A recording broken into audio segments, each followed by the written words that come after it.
Now let us write one more program that is to compute the electricity bill. In order to compute the electricity bill, we have a tariff. Accordingly, we have to calculate the amount. So the tariff is given like this. So units consumed, if it is between 0 to 200, then it is 50 paisa per unit, and if it is above 200 and below 400, then it is 100 rupees plus. For X is 200, it is 65 paisa per unit. And next one is above 400 units. If the units consumed are more than 400 and less than 600, less than or equal to 600, in that case 230 rupees plus 80 paisa per unit after 400. And last one 600 and above. So above 600 units, it is 390 plus 1 rupee per unit after 600 units. So this is the tariff given. So accordingly, we need to calculate the electricity bill. So the flow chart shows this, and we have to read the consumer number or the customer number, and the units consumed, that is taken as power here. How much units consumed? Let us take it as power. Now we are testing the power. We are using nested if else here. So we are testing, is it less than 200? If so, it is 50 paisa per unit, so it is multiplied and we will get the amount. In case if it is greater than 200, it goes to next test condition, else if, where it is tested whether it is less than or equal to 400. If it is less than or equal to 400, then it is 100 rupees plus 65 paisa per unit after 200 units. And in case if it is not less than 400, else if, it goes to whether it is less than or is equal to 600 we are testing. If so, then it is 230 rupees plus 80 paisa per unit after 400 units.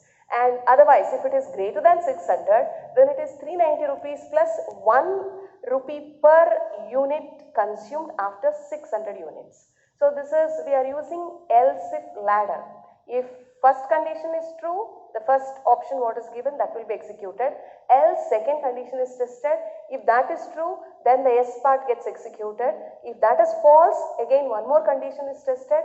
So if that is true, whatever is given there in the S part, that gets executed. Otherwise it goes to the last else part, that will be executed. You can have any number of test conditions in case of else if ladder. Now let us see the program.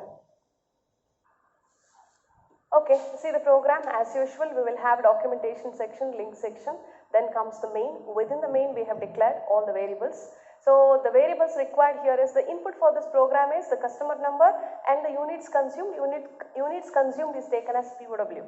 So POW is the power or the units consumed. C number is nothing but the customer number, and we have one more variable AMT, that is the amount we are going to calculate. So the input is the units consumed, the output will be the amount calculated. Now let us see what we are reading. Scanf we have, and in the scanf we are reading the customer number as well as the POW, that's nothing but the units consumed. Now you observe the else if ladder. So else if ladder, first if one condition is there and correspondingly we have certain statement, else if another condition, else if another condition, you can have any number of else ifs, and finally we have the last else. Now let us take power. Let us consider we have consumed 350 units. Then what happens we will see. Power less than or is equal to 200. I have assumed POW is 350 and it is not less than or is equal to 200.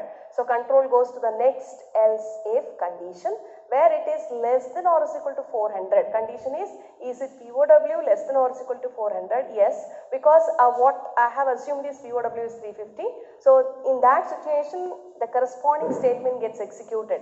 Amount is equal to 100 plus 65 paisa per unit after 200 units. So for first 200 units, it is 50 paisa only, that's why it is 100 rupees. Then after 200, the extra 150, we will have 65 paisa. So it will calculate and gives the amount, and after calculation of that, the control goes out of the else if ladder. So it comes to the print statement, customer has to pay, it will print and it will print the amount. And here also the format specification is .2f, and this .2f is because after the decimal digit, it has to display only 2 digits. That is the purpose %.2f format specification is used. So you can give any value, so it will test and it will any value for the units consumed, it will test and accordingly it will compute the value it will compute the amount, that is the electricity bill amount, and then it will show us the amount. Now let us see, let us compile the program. Let us run the program now.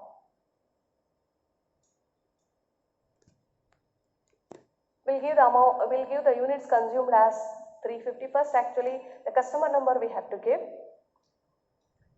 then the units consumed,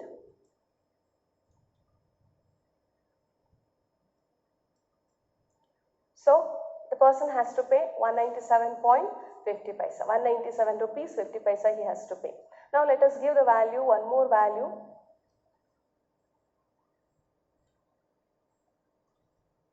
Customer number, then units consumed. Units consumed is 250, so the 257. So for first 200 it is 50 paisa, so 100 rupees plus 57 into 65 paisa, totally 137.05. So 137 rupees 5 paisa. So this is the amount the customer has to pay. A very simple program to show how actually the LCIF ladder works.